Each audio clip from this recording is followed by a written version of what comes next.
Bismillahirrahmanirrahim. Assalamualaikum warahmatullahi wabarakatuh. Yang saya hormati Bapak Nasrul Haqi selaku dosen Al-Quran, yang saya cintai teman-teman semua. Perkenalkan, kami dari kelompok 10 yang beranggotakan Syaifullah Al-Jauzi dengan NIM 21312126, Rizky Nur Harisa dengan NIM 21312127, dan saya Salsabila Mumtazatun Nafisah dengan NIM 21312128. Saya mewakili kelompok 10 yang akan mempresentasikan hasil kerja kelompok kami yang berjudul Nasih dan Mansuh.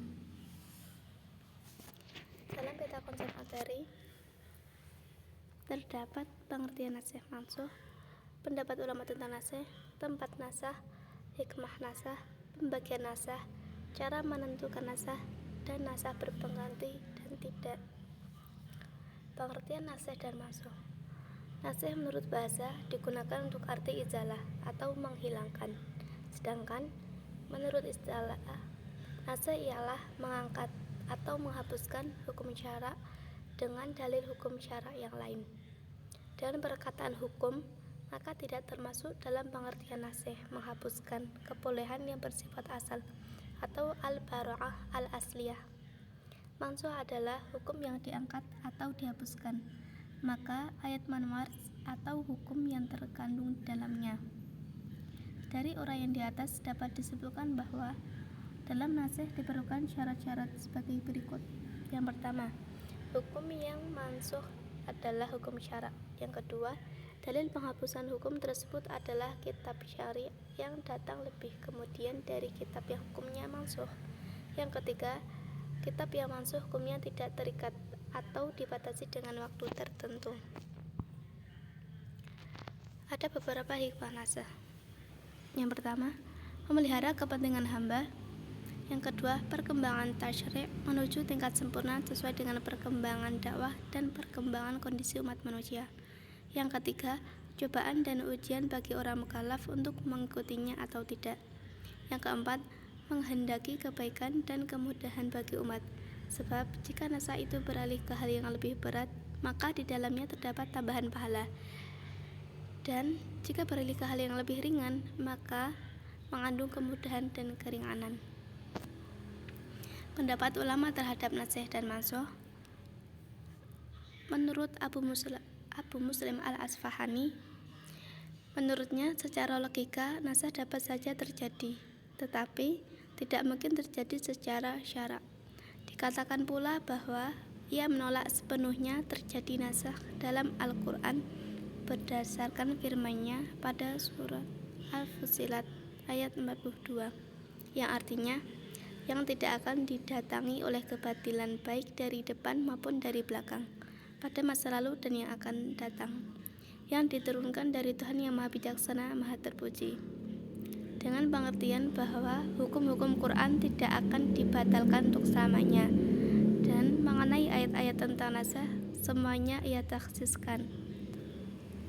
Pendapat Abu Muslim ini tidak dapat diterima karena makna ayat tersebut ialah bahwa Quran tidak didahului oleh kitab-kitab yang membatalkannya, yang tidak datang pula sesudahnya sesuatu yang membatalkannya. Menurut jumhur ulama, mereka berpendapat nasah adalah suatu hal yang dapat diterima akal dan telah pula terjadi dalam hukum-hukum syarak berdasarkan dalil-dalil. Yang pertama, perbuatan-perbuatan Allah tidak bergantung pada alasan dan tujuan. Ia boleh saja memerintahkan sesuatu pada suatu waktu dan melarangnya pada waktu yang lain, karena hanya Dialah yang lebih mengetahui kepentingan hamba-hambanya. Yang kedua, nas-nas dan kitab sunnah menunjukkan kebolehan nasah dan terjadinya.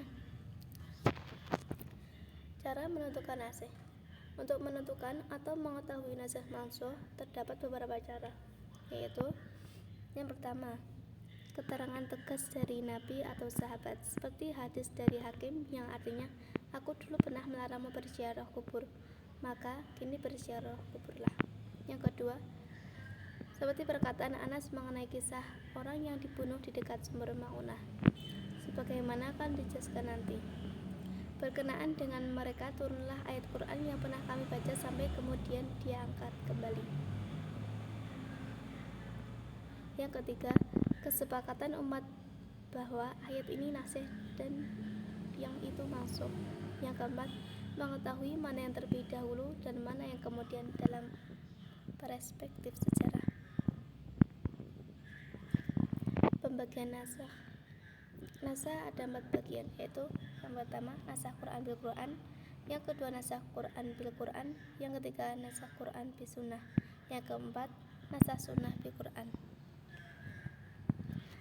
Tempat naskah. Berdasarkan analisis dari beberapa literatur usul fikih, maka dapat kita simpulkan bahwa definisi atau penempatan yang tepat untuk digunakan dalam kerangka pembaruan hukum dan elastisitas hukum Islam adalah naskah dalam pengertian yang kedua, yaitu naskah sebagai pemindahan dan penukaran dari satu wadah ke wadah yang lain.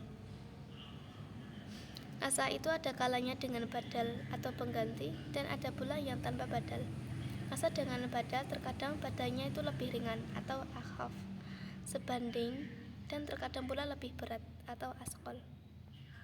Naskah berpengganti dan tidak berpengganti. Naskah tanpa badal, misalnya penghapusan keharusan bersedekah sebelum berbicara dengan Rasulullah. Naskah dengan badal akhaf, misalnya firman Allah pada surah Al-Baqarah ayat 187. Ayat ini menasakh firman-Nya pada surat Al-Baqarah ayat 183. Karena maksud ayat 183 ini adalah agar puasa kita sesuai dengan ketentuan puasa orang-orang terdahulu. Naskah berpengganti dan tidak berpengganti. Naskah dengan badal mumatsil, misalnya penghapusan menghadap ke Baitul Maqdis dalam sholat dengan menghadap ke Ka'bah dalam firman Allah pada surat Al-Baqarah ayat 144. Naskah dengan badal asqal, seperti penghapusan hukuman penahanan di rumah dalam surat An-Nisa ayat 15, badalnya dengan hukuman dera dalam surat An-Nur ayat 2.